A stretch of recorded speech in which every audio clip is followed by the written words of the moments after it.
Mukwano gwange mpuliriza twali tumanyi nti ebijambiya byakoma nti era byaggwayo. Olw'ensonga nti abagambibwa okuba nti bali bakulira ebijambiya mu Uganda, omukulu amanyiddwa nga Honorable Alan Ssebanya n'akokosa comrade we Muhammad Segirinya, bano nga babaka ba parliament ab'ekibiina ekya National Unity Platform. Omulungi ampuliriza twali tulowooza nti bino byaggwa kubanga bano baakwatibwa, naye ekyennaku oba ekyewuunyisa ate ebijambiya byazzeemu bubi nnyo. Kino nno kiddidde okubeera nga Commissioner wa Makomera ono nno amanyiddwa nga Gavis Tumuhimbise Atemuddwa ab'Ebijambiya Bamutemyetemye. Ono nno kiddidde okubeera nga bamusanze mumakaage wali eri emakindye Katale. Emakindye Katale gye yasangiddwa munnange ono ne bamutematema. Kigambibwa nti ono bamuyingiridde mu nju ye olunaku lwali lwakusatu ekiro ekyakeesa ku Lwokuna, era muno mu nju ye yali ayinamu abaana be babiri abakulu, kuno nga kuliko omuwala n'omulenzi. Naye kigambibwa nti ono bamusanga paka mu kisenge kye ng'ali mattansejjere asowodde yeebaze yazimba. Munnange agenda okuba nga adda enguluwaati ng'abasajja abambalidde amajambiya bamwesimbyeko bwantoogo era nga bonna beegolodde nga tekuli n'omu yeewese. Era ono mu bwangu obw'ekitalo yabuukayo n'ayagala okubeera nga ababuuza kiki bakimye. Awo nno we batandikira okubeera nga bambalagana naye bukanzu buleesu buwenjuka. Munnange ogenda okakkana nga komishona ono bamusinzizza amaanyi, era ogenda okakkana ng'ono bamutemye emirundi ebiri. Kigambibwa nti ono yatemwa ku mutwe ku Sekalootera, bw'atyo n'atemwa ne ku kiwawaatiro waggulu oba giyite ekibegabega ejjambiya bbiri. Naye mu kavuvuŋŋano kano mukyala wa komishona ono kigambibwa nti yagezaako okugerengetanya mbu n'atetenkanya, bw'atyo n'asikayo basitoola asobole okubeera ng'awumiza n'okufutiza n'okumalamu amaanyi abasajja bano abaali bambalidde amajambiya agaali getemagananga mukene. Naye kigambibwa nti ono mu kuwadaawadako ng'era omanya aganaafa nti owadaawadako bagasalira essubi, abasajja baamusinga ensumika era baamwanguyira, bw'atyo ne bamugwira ne bamuggyako basitoola eno gye yali aggyeyo okubeera nga ataasa omwami we. Era mu kavuvuŋŋano kano enduulu bwe yatandika okubeera nga esaasaana mu nju, bw'atyo omwana omuwala yavubutuka mu kisenge kinajja abuuze ki ekibadde. Mu kubuuza wano tebaamulinda, bw'atyo ne bamukabala ejjambiya ku liiso ku mutwe gwe, era ono n'agwa eri. Kaakati awo omwana omulenzi ate naye we yayingirirawo kirimaanyi n'atandika okubeera ng'afaafaagana n'abantu bano. Naye kigambibwa nti akayisanyo kaali k'amaanyi nnyo, tewaliwo kusamuka kw'ossa mwoyo. Munnange ogenda okakkana nga bano basimattuse era omuvubuka nga bamudduseeko. Era bano kigambibwa nti ebiso ebiwagale ebyabakinjaaji n'amajambiya agaali gatemagananga mukene oba ng'ebbaati eryeru eppya, bano yagabasuuza. Naye ekyennaku oba ekyewuunyisa era ekyennyamiza kigambibwa nti basitoola eno oba emmundu omugemerawala bano Bakuulita nagwo. Naye ekisinga okubeera nga kikwewuunyisa, komishona ono nga bw'olaba ku makaage aganyirira bwe gatyo agajjudde ekikomera era nga musajja mukulu akulira makomera. Kyewuunyisa okubeera nga abantu bano beewuunya baamutuukako batyo okubeera nga bamusanga mu kisenge ng'ono awujjadde ng'ali mu kapale ke bayita akato ak'omunda era yeebaze yazimba. Bano baayitawo okuyingira mu nju. Kigambibwa nti bano baafutukira emmanju ku kikomera, baalinya ekikomera bwe batyo ne bagwa munda. Era mu kugwa munda tewali amanyi bano baatikenkanya batya oluggi oluggula enju okubeera nga bagiyingira ennyumba. Era bano baatetenkanya batya oluggi olugendya ddala mpaka mu kisenge ky'omukungu okumusanga ng'awujjadde kumpi kumulemya kya Mikairi oba oliawo mu kisaawa ezo ez'amatumbi budde. Era kigambibwa nti bano baddusibwa mu ddwaliro erimanyiddwa nga Case Clinic Hospital mu Kampala. Taata n'omwana omuwala nga taasulewo taasibewo yaali ku mimwa olw'okuba nga baabakekejjula amajambiya nga tegaliiko busaasizi n'emitima giri emibi egy'Abayudaaya egyabasibira mu bbwa, baatemanga abatema amabidde oba nga abatema ennyama. Bwe batyo bano baabeera batwalibwa mu ddwaliro okuyandayanda mu kiro ekyo. Munnangira omukyala ono, mukyala w'omukungu ono ne mutabani we omulenzi, bano baagenda ku police station ey'Omungoobe wali eri ku police station. Bwe batyo ne baggulawo omusango ogw'okubeera nga baalumbibwa abazigu. Era poliisi bwetyo yasitukiramu n'ebeera nga etandikirawo okubeera nga mukwano gwange ampuliriza ekola okuyigga, ekola ekikwekweto ku bantu bano abasajja bano abasibira mu bbwa. era kigambibwa nti aduumira poliisi eno amanyiddwa nga Charles Nsaba yono yasalawo naga nti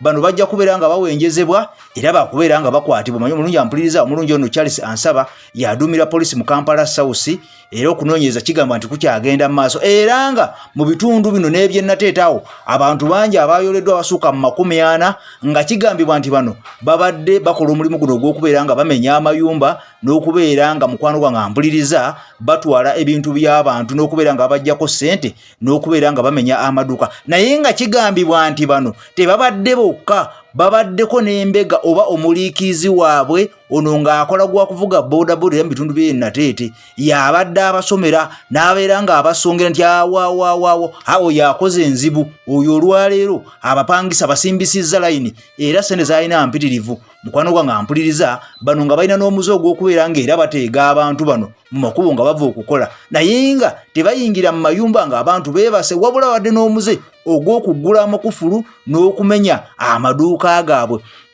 era kino kyaviiramu abatuuze b'omu kitundu kino okubeera nga bagula amakufulu gano agakuba obude agakuba alamu agakuba enduulu agalabula nti bannaye waliwo atali muntu mutuufu atukutteko ayagala okubeera nga yeesolossa munda era kaakati abatuuze bagamba nti beebaza poliisi olw'omulimu guno gwe yakola okusinziira ku mwogezi wa poliisi amanyiddwa nga Patrick Onyango agamba nti omusango guno gwabatuuseko dda gwakutematema komishona era kigambibwa nti talina kyamaanyi kye bayakozeewo naye okunoonyeza kugenda mu maaso naye nga bwe nkunyonyodde abantu 40 bosofa bayoleddwa okulabika nga basunsulwamu okubeera nga bamanya ani nannyini musango guno ani nannyini kumenya nnyumba ani nannyini kuyingirira bakungu omulungi ampuliriza nakolera emboozi katambi wano ku chano yaffe nenkubulira omukulu omu gwe bayingirira mu nnyumba ye omukyalo oyo omu ku bapoliisi oba ku bambega bamuyingirira mu nju ye era ne balabika nga abakuumi basanga bali eri mattansejjere bagudde balowooza teri kabi konna kajja naye munnange era bana bano bayita mmanju ogenda okakana nga bagenze ne TV ennene era ow'omukulu no bagitwala naye kakade ekyebuuzibwa abakungu nga bano abalina security ey'omutawaana omukungu ng'ono komishona omulamba okubeera nga bamuyingiridde ne bagwa mu kikomera era kiraga nti ono abadde talina bukuumi buli awo bwankomeredde kiraga nti ewaka ewuwe security ebadde yegeyege nga mpale z'aba7 wabadde waliwo ebituli bingi nnyo nga obukuumi bwe bwa bituli bingi yennyini awedde emirimu Uganda myegeekereze kaakati bano bamenye mu jjenje kkalu era okuyingira abagenze kyere nga balinga abayingira ewannamwandu amulunyi ampuliriza mpaka kumutuukako era kigambibwa nti bano tebalina kintu na kimu kye baatutte ku bintu by'omu nnyumba wabula bakulise ne basitoola eyo emu yokka naye nga wenjogerera omukulu ono akulira amakomera oba komishona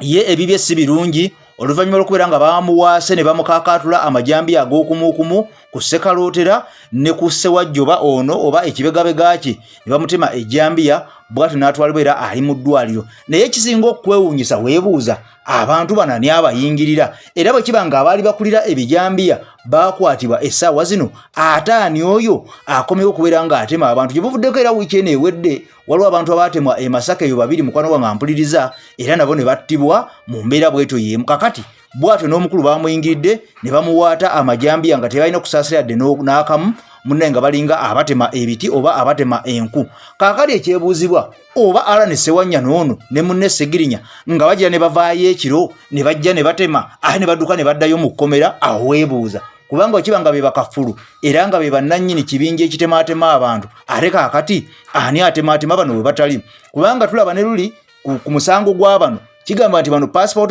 zaabwe ziraga nti baali bweru wa Uganda ate ngeno ne batema abantu kati ne weebuuza baavanga boru ne bajja ne batema ne balinnya ne baddayo era yenkola yemu gye baakoze bafuutuse mu kkomera ne bajja ne batema ate era ne baddayo munnanga mpuliriza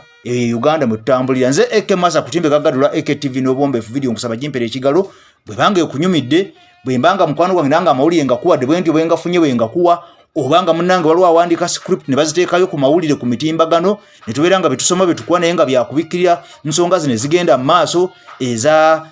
Uganda Airlines eza NSSF mukwano gwange ampuliriza basobola okubeera nga badaivatinga abantu basobola okubeera nga kiri bakibikkirira ekinene ne basobola okubeera nga baterawo amawulire nga gano oba oli awo tubeerenga munnaye tuva ku mulamwa naye era omulamwa tukyaguliko nnyo ogwa Uganda Airlines. Tukimanyi nti Uganda Airlines mukwano gwange ampuliriza efiirwa biliyoni nnamba buli lunaku eza siringisi za Uganda. Biliyoni nakugamba eri miliyoni 10 zeze zibeera zifudde Uganda Airlines zetta buli lunaku. Era mukwano gwange ampuliriza ngenda kuba nkuwaako ku mawulire agava ewa Ssenyonyi si malungi. Alabika ono Anita ono nga speaker wa parliament ayagala kubeera nga amukola ke yakola zaake okubeera nga amulemesa okukola emirimu gye amufumuule mu ntebe. Era nga kigambibwa nti ono ayina ne baawadde omulimu guno ng'abeegaidde n'akuba n'amavi n'afukamira nti munyambe mbeegairidde ono tumwetagguluzeko kubanga alabika ayagala kubeera nga abalemesa omugaati. Kale nno mulungi ampuliriza ebyo bifa sayidi eyo akuuma atakumira mpera tukwatagane mu mwaka addako bayo.